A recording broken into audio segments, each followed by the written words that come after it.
morning, everyone. We have today with us Mr. Sajid Ali, the Chief Operating Officer of Tech Mahindra Foundation and a senior social sector professional who has an expertise in designing, implementing, and evaluating of sustainable CSR programs in the area of skilling, education, health, nutrition, agriculture, and microfinancing. We welcome you, sir, to our Impact Talks today. Thank you for joining us. Thanks, Srishti. Thank you.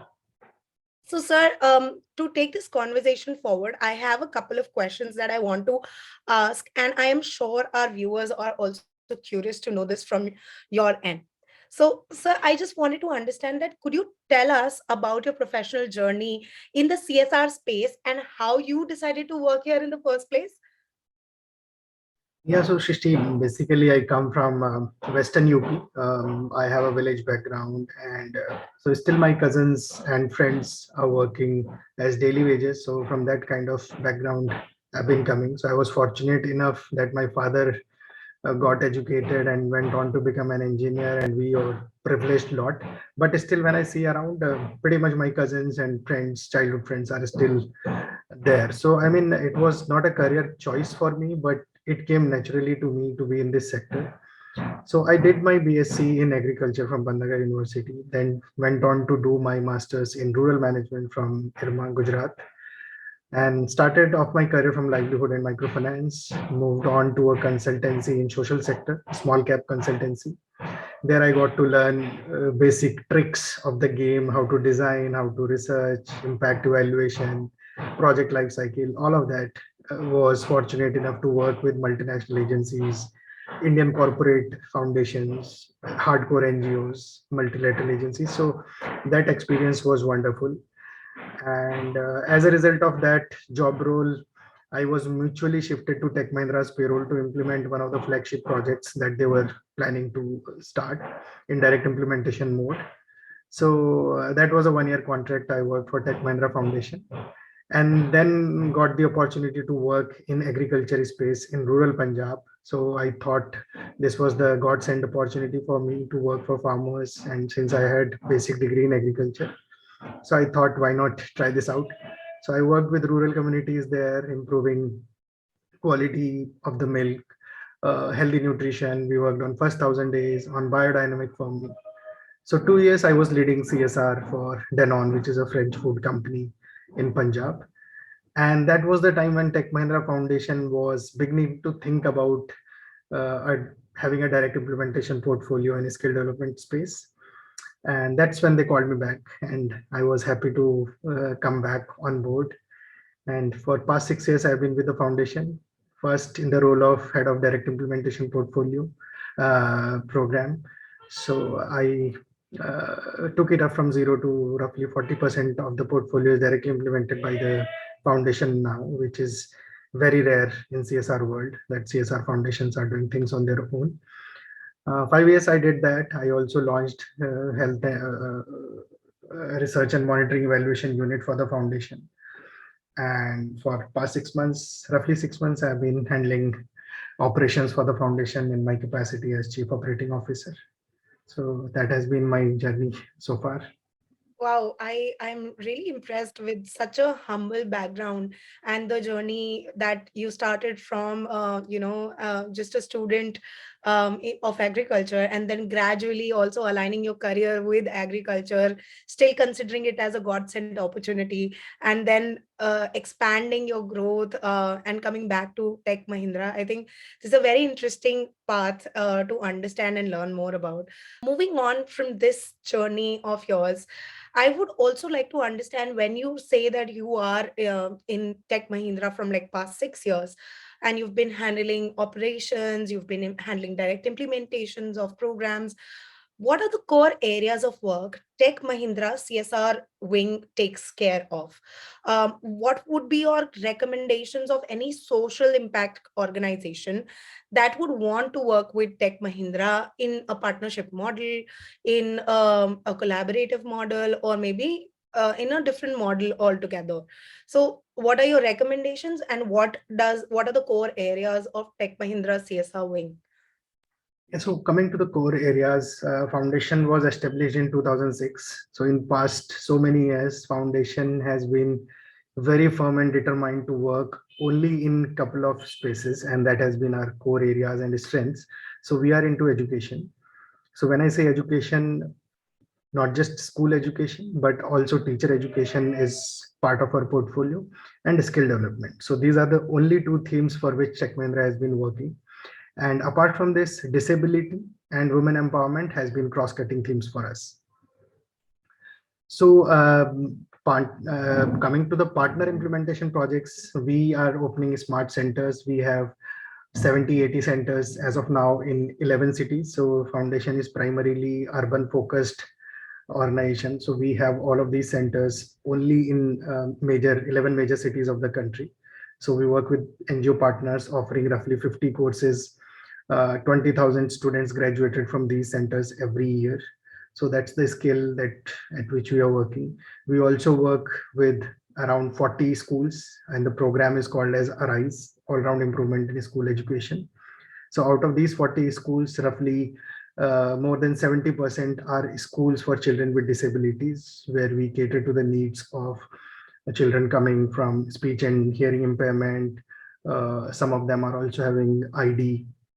We also have visually impaired children in these schools. And then we have teacher education portfolio. So we have been working with Delhi Municipal Corporation and have been training teachers of all the primary schools of Delhi. So this would be around 15,000 teachers, and we have been running continuous professional development institutes for teachers and other stakeholders in the education system.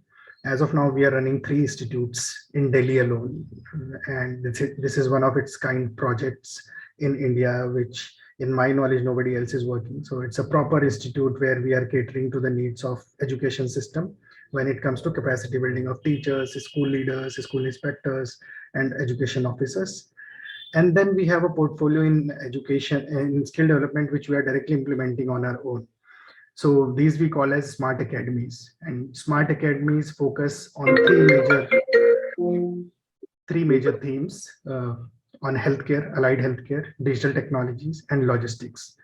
So again, these models are completely different, where we are focusing on long-term and slightly higher-end courses. And so as of now, we have 9 academies, 5 in allied healthcare space, 3 in digital technologies, and 1 in logistics, and few more are in pipeline. So going forward, also we are expanding our portfolio in disability space, in teacher education space. So and these sectors will remain key focus areas for us in future also. But yes, there are few additions which we are doing. We are focusing on research now. We are also focusing on mental well-being. But primarily the beneficiary segment remains same for us. We are also getting into community health through our healthcare academies, where we are trying to reach out to as many as people on first aid and CPR skills. This is life-saving skills, and so far we have trained 10,000 people on these skills. We also focus on reproductive health of women, where we are reaching out to adults and girls.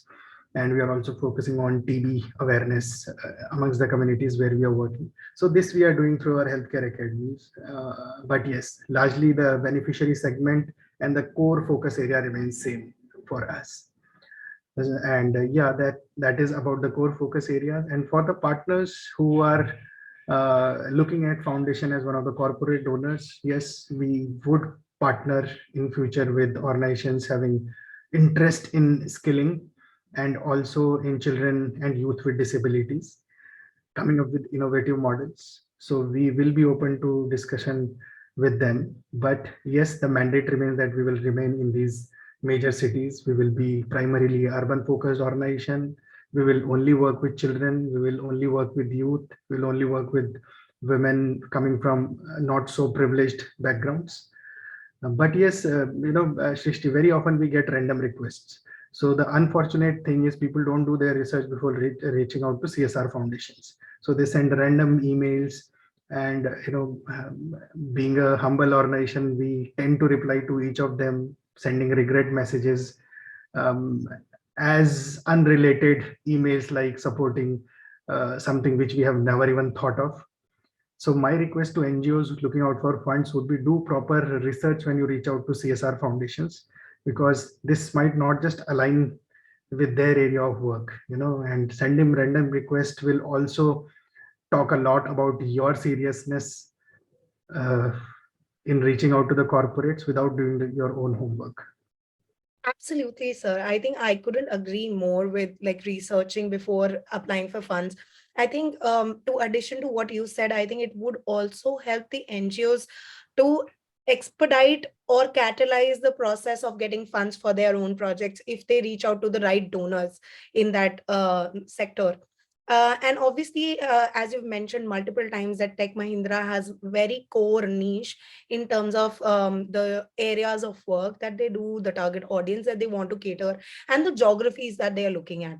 So I think having a niche also helps other CSR donors to also collaborate on those areas with you, and also the NGO partners to come and like take support from you, either financially or also in terms of maybe just a collaborative effort where Tech Mahindra can help them set up those systems in place where they are talking about skilling in their area, which is a urban area, and also can work around that. So beautifully explains how Tech Mahindra works, what are the core areas and everything. But I also want to understand one more thing from you, sir, that let's say now that everything is open up, fortunately, and now we are able to go back to the field, go back to the centers for skilling, go back to our target audience, tell them that this is what we are looking at, this is how it is going to help you. But COVID has had a very bad impact globally on everybody. So, how, according to you, COVID-19 has changed the CSR landscape in India? And what are the challenges this field has faced during the time, and how is it working to overcome them, according to you? So we all know that there are challenges, obviously, that everybody was home stuck and we were mostly relying on technology, but it was still not coming out as good as a physical interaction. Things were very bad. But according to you, how this has changed the CSR landscape in India?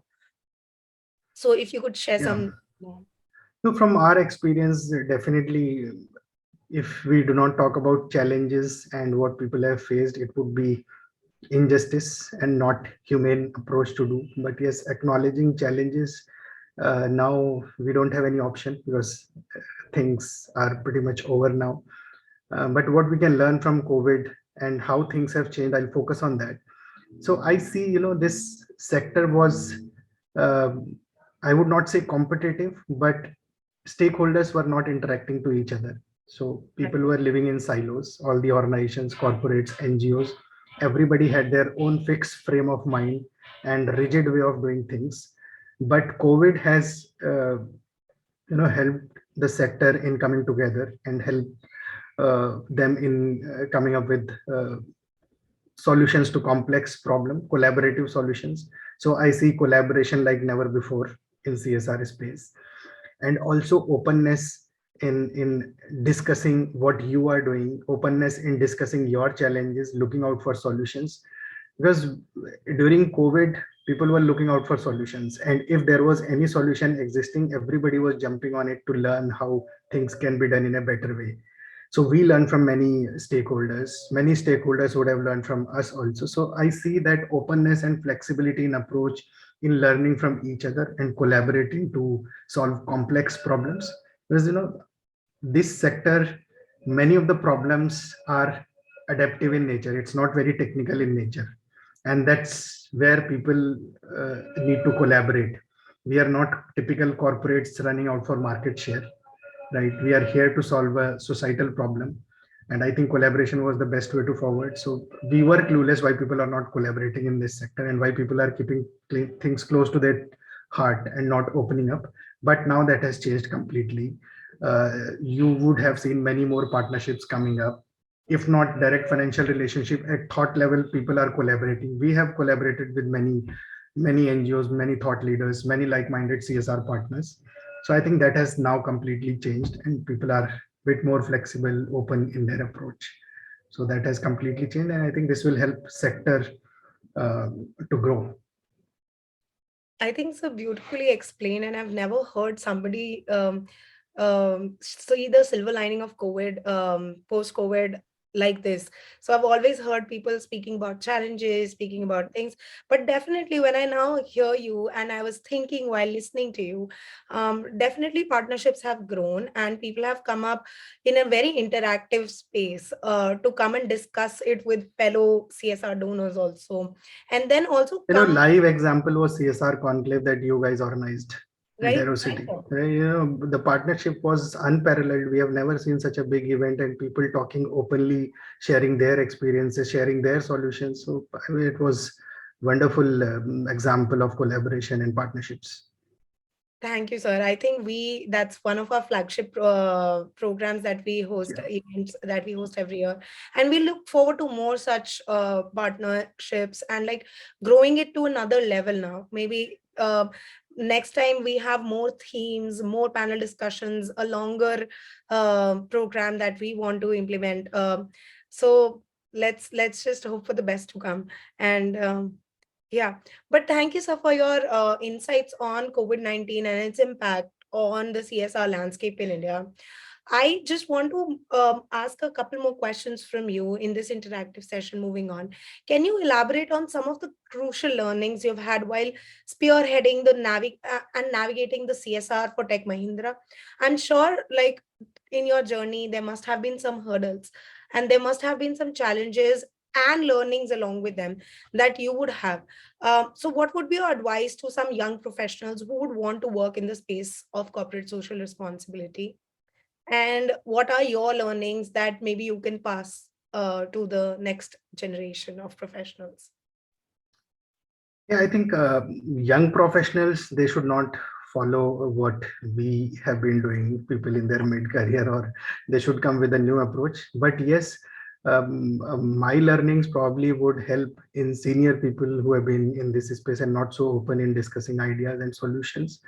So I think one learning for me has been from my experience, what I have realized, I may be wrong, probably this would be just in my head, but this is something which I have spoken again and again. The there are two parties primarily in CSR landscape. One is NGO partners and one is the donors. So I see a big gap between them at thought process level, and this the primary root cause of this gap is trust deficit, Yeah. right?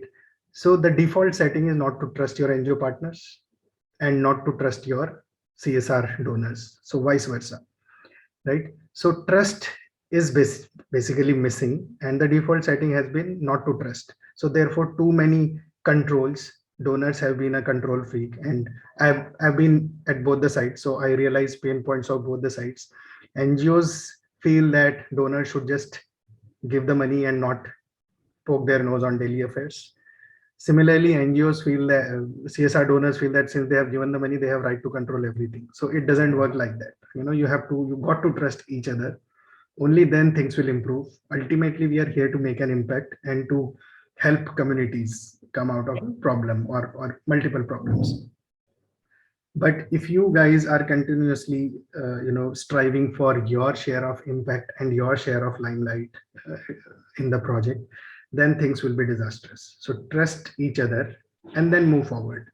Don't start mistrusting each other unless you have very strong reasons to, right? So that is one key takeaway. And I have seen many projects fall apart only because two people could not gel each other with each other, and therefore two organizations could not gel with each other, and ultimately community suffers where you have been implementing the project. So I mean, ego clashes, all of these we have seen, and basically the root cause is trust. So that's one thing. Secondly, my and I see after COVID this has changed a lot, but still this was my strong belief till 3 years back, that corporates are traditionally, and especially with the increased monitoring and increased rules amendments coming to CSR law, even corporates are becoming a bit more conscious now. uh, we have to invest in capacity building of NGOs. If you want them to deliver, you have to invest in them. It should not be like you are giving money only for hardcore project outcomes and not for capacity building, right? So Tech Mahindra Foundation, traditionally, we have been working with very small NGOs with good intent and amazing founders of these NGOs. And we have seen them grow in last 15 years like big giants and one of the top NGOs in this country. So, and we are extremely proud about it. So even today, I think around 80% of the partners would be very small NGOs, which probably started their skill development journey with us, learned the processes, learned the SOPs, and now they come back and tell us that because of your project, we started with one, and now they're running 80 to 100 centers also. We have some of the partners, they're running through different corporates. So I think CSR should focus in capacity building of NGOs, which traditionally we have not done. Even today, we look at per beneficiary cost as one of the major indicators. So this continuous obsession of per beneficiary cost has to go, because ultimately then it will be a rat race of bringing your per beneficiary cost down and increasing your numbers, right? So unfortunately that has been the case, and with us professionals coming into this sector, uh, we are into rat race of numbers, and in that obsession we try to cut down the cost. When you cut down the cost, then you cut down on the cost which are not directly related with your project outcomes. So I think that will have its own disastrous effects. So many corporates are spending. We know there are some of the very good initiatives being taken by many corporates, and I think that should go on. Many corporates should join the bandwagon and invest in NGOs in building their capacities and learn from them, because they are the ones who are on the ground. We usually come with a blue chip on our shoulder and we say that we know everything, we have learned from good colleges, we know how to do it, right? So I think that should not be the approach. It has to be a collaborative project. If you start acting as elder brother, it will lead to nowhere. But beautifully, this sector has evolved in last 10 years after the CSR law came in. Professionalism has come in. Every money has been accounted for. NGOs, corporate partners coming together to make impact and have better return on investment now. But I think obsession with that should not be there. While professionalism should come in, but obsession on cutting down the cost and increasing numbers will have its own disastrous effects. So do you feel, I feel totally being in the CSR sector for quite some time, and I apologize by saying because I'm too young, but I've realized it like in a very early stage also that, and I agree with a part of things that you said, but we are also being told to work on that that system of proposals sometimes, but that's just how the industry works. I understand that you have a different vision altogether. Do you think this is going to change sometime in the near future, or how should we approach our partners by saying that this is not something that we should look at? We should together look at community development first, and even if it comes at a higher per unit cost, we should see that the objectives are aligned with the impact that is coming out, and the impact is sustainable yet long term for the community. So how do you Yeah. think? This is age old debate in this sector, scale Right. versus quality, and while there are both school of thoughts, but I see a balanced approach. We definitely need scale, being a big country, 140 crores, bit more than that. So we need scale projects which can be replicated at scale. So definitely there is no doubt about it, but not at the cost of quality, right? Right. And scale is coming for a wrong reason, because that adds ornamental value to your annual report, Right. right? So absolutely no challenge about it. Scale has to come, and without scale, we will lead to nowhere. But not at the cost of quality being compromised, right? So we see projects being designed that we will do a 5 hour of training and people will get jobs after that. Come on, people are not getting jobs after 4 years of BTech, and you are telling us to design a project where 5 hours of training will lead to a good career, right? So I mean that kind of thing should not be there. And yeah, and when you say how do you recommend your NGO partners, so one thing is definitely initially when you start a project, cost are supposed to be high because you are building the processes, you're just getting into a market. But with the help of technology, cost can come down, but definitely not eliminate things which are uh, Important. important, just to cut down the cost. Right. So, sir, absolutely summarizing this topic, and I think I extended the question to my understanding because I was really interested to understand what you said and I related to it. Just summarizing that quality one should not be an option ever in any of your projects, but No, definitely come. quality should be the focus. Yeah, it should not be an option. Yes. This is something that we have to deliver already. So that Yes. should That's a be given thing. right. And second, that come up with realistic expectations from both the ends and try to have a clear, transparent picture in terms of the set goals and objectives and the impact achieved from them, and rather not focus so much on the ornamental values of the documents that might go. So, Yeah. quality and scale should be maintained, but with right technology and right capacity building, And we right can, partnerships, and Shrishti. right partnerships, Yeah. definitely. So, Because we see, can, we can't do things on our own. If we start doing that, we'll not be able to scale, we'll not be able to bring in that kind of expertise. So I think partnerships also helps you in bringing down the cost, because otherwise you'll be investing in building something which already exists, right. right? So I think costs are supposed to come down with the partnerships. Definitely, sir. Maybe something that you don't have an expertise in, a partner can help you support there, Absolutely. Yeah. which happens most of the times. Moving on, sir, I think this discussion has led me to ask you one last question for this interaction today, which is, what is your vision in this space of Tech Mahindra CSR, in particular to the next 5 years? Now that we've seen that you've already worked so much in the space of the niche areas that you work in, where do you see that Tech Mahindra Foundation, what heights are it going to achieve in the next 5 years? I mean, foundation will continue to focus on those thematic areas which we discussed initially. But yes, definitely with more quality, more technology orientation coming up, learning from the partners. So that has been one key focus, learning from the ground, from the NGOs. That has to come. But one thing again, which is missing in this sector is proper research. So as of now, most of the projects are designed on anecdotal evidences, but not hardcore empirical evidences coming from the field. So we as a foundation, we have always been a data driven organization. We have been using MIS and pioneers in designing MIS and using those data to design the programs. But collecting data and researching data is different. So I think foundation will focus on research backed interventions going forward. More and more research, more and more inputs coming from the ground, more and more collaborations. And yes, technology will be the key and the change maker in coming 5 years, definitely.